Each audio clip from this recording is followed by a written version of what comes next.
और जो तमाम हजारों की संख्या में बजरंग दल और विश्व हिंदू परिषद के लोग थे, उन्हें क्यों नहीं गिरफ्तार किया जा रहा साहब? क्या एक व्यक्ति विशेष के गिरफ्तार कर देने भर से सरकार की जो जिम्मेदारी है वो ख़त्म हो जाती है?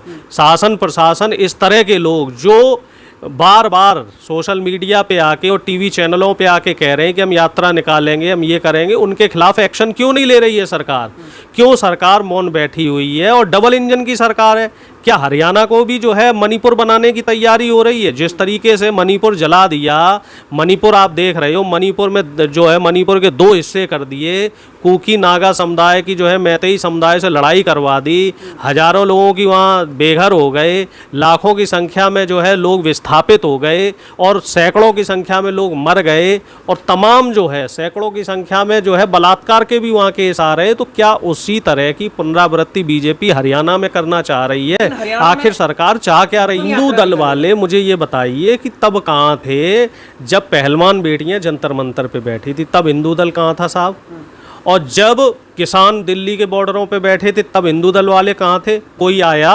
750 किसान की शहादत हो गई, एक भी हिंदू दल वाला, आरएसएस का, विश्व हिंदू परिषद का, बजरंग दल का कोई एक आदमी आया हो? हाँ, किसानों पे लाठी मारने के लिए जरूर आ गए थे आरएसएस के लोग, लेकिन उनको मदद पहुंचाने के लिए कोई आया? जबकि उस आंदोलन में, जो किसानों का आंदोलन हुआ था, लाखों की संख्या में किसान 13 महीने बॉर्डर पे बैठा रहा, तब वो स्वघोषित हिंदू दल के लोग कहाँ थे?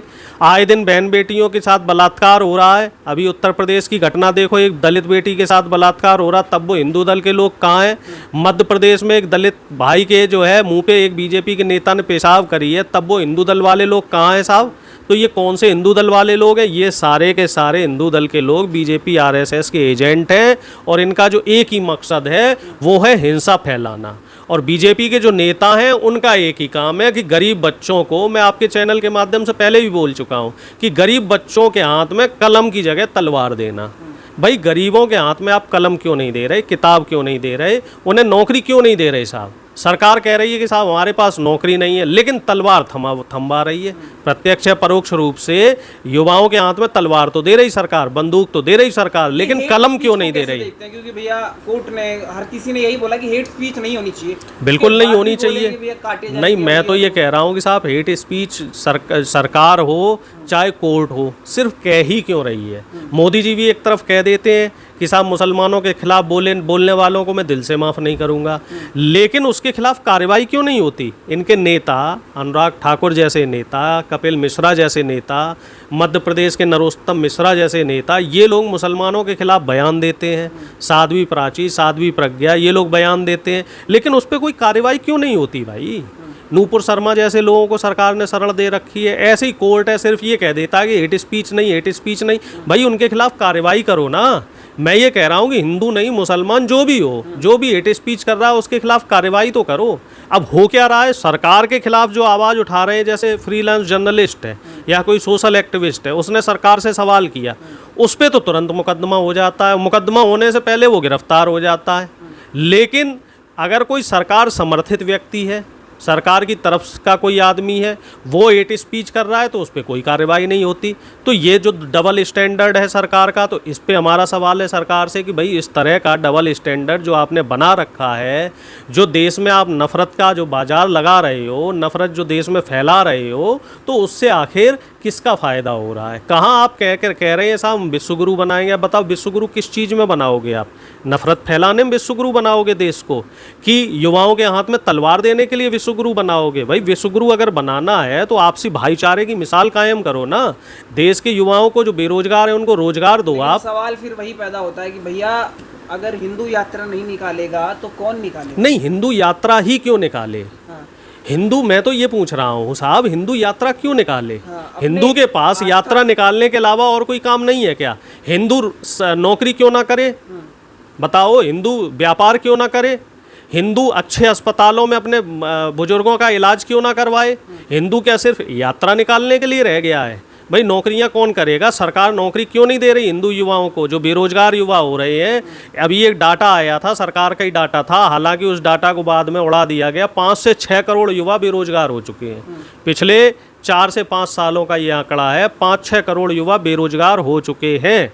तो सरकार उनके हाथ में नौकरी क्यों नहीं दे रही साहब? क्यों मोदी जी ये कह रहे हैं कि हमारे पास पैसा नहीं है नौकरी देने के लिए, लेकिन जो बड़े बड़े उद्योगपति हैं उनको लोन देने के लिए पैसा है, उनका कर्ज माफ़ करने के लिए पैसा है, किसानों को एमएसपी देने के लिए पैसा नहीं है, युवाओं को नौकरी देने के लिए पैसा नहीं है, फौज में नौकरी आप निकाल नहीं रहे, रेलवे में नौकरी आप निकाल नहीं रहे, पुलिस में नौकरी आप निकाल नहीं रहे। उत्तर प्रदेश की हम बात करें जो देश का सबसे बड़ा राज्य है, उन 2018 के बाद से 5 साल से पुलिस में कोई भर्ती नहीं निकली, मास्टरों की कोई भर्ती नहीं निकली, लाखों पद मास्टरों के खाली हैं पूरे देश भर में, रेलवे के 10 लाख से ज़्यादा पद खाली हैं। तो भैया ये पद भरो, युवाओं को रोजगार दो, इससे कुछ नहीं होगा, शोभा यात्राएं निकालने से कुछ नहीं होना। ये सब जो है गलत डायरेक्शन में आप देश को ले जा रहे हो, देश की दशा दिशा सुधारने की ज़रूरत है। इसमें 2 कम्युनिटी बड़ी आ रही हैं, एक तो यादव एक तो जाट, कि मुसलमानों के बड़े प्रिय हो गए, मुसलमानों को बड़ा पसंद करने। आप भी यादव हैं तो कैसे देखते हैं इस चीज़ को? देखो साहब, मानेसर को नहीं बचाएंगे, मुसलमानों के देखो ऐसा है जी, इस चीज़ को आप जाति से मत जोड़ो।